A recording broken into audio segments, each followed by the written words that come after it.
McMillan Training Facility, North Range, Northwest Arizona.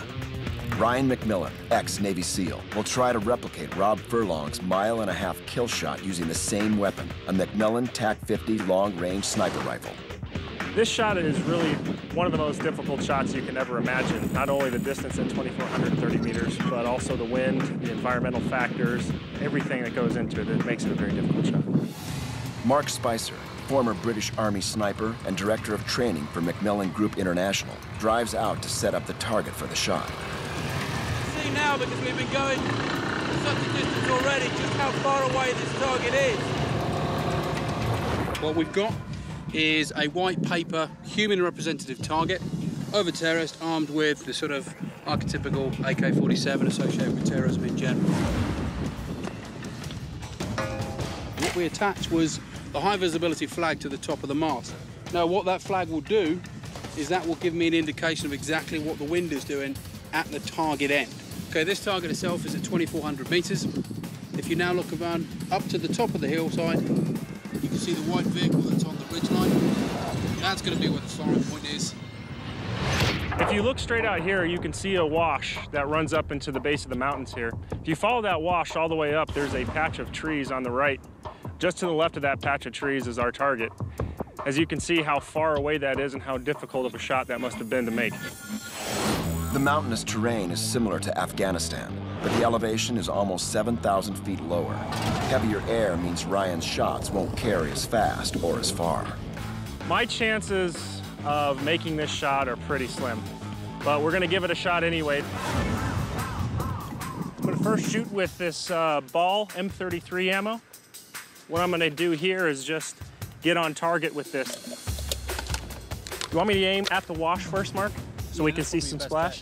Just to the right of the target. Ryan aims at a sandy spot near the target. Hitting the sound creates a visible splash for his spotter. Mark can then give him corrections based on that impact and get him onto the target 1.5 miles downrange. Shooter ready. Stand it.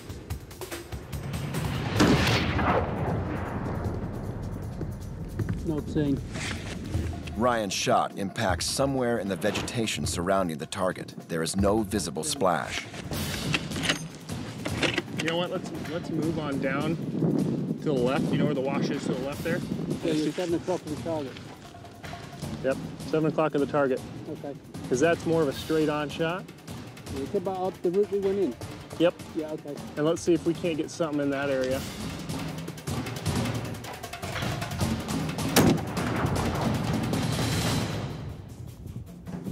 Nothing. The dense vegetation around the target makes it difficult to detect any sign of the round's impact. Ryan takes aim at a patch of dirt. Spotter ready. Shooter ready. Find it. No, nothing. It's obviously impacting somewhere in the foliage. You have any idea if it's high or low? Not at all, can't see anything. There's no swirl or anything. Well, that in itself proves how difficult that shot is. Mark is looking for swirl, the vapor trail of the bullet, created as it displaces the air in its path. Spotters use swirl to pick up the flight path of the bullet. The wind kicks up, blowing gusts of 15 to 20 miles per hour across the range. Conditions make it virtually impossible to detect the bullet's vapor trail. Nothing.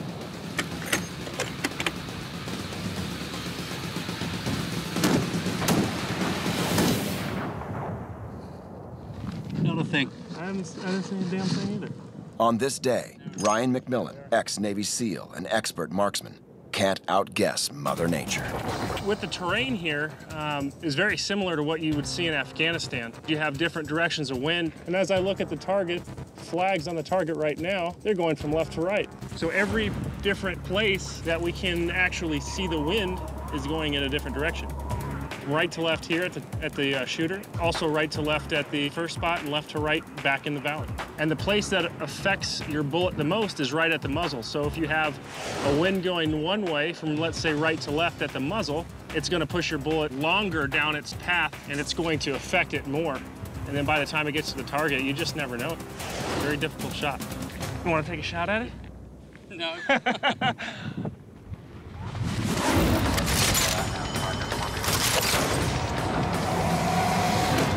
Rob Furlong's record-breaking shot to Ethan Place's sharpshooting on a Fallujah rooftop.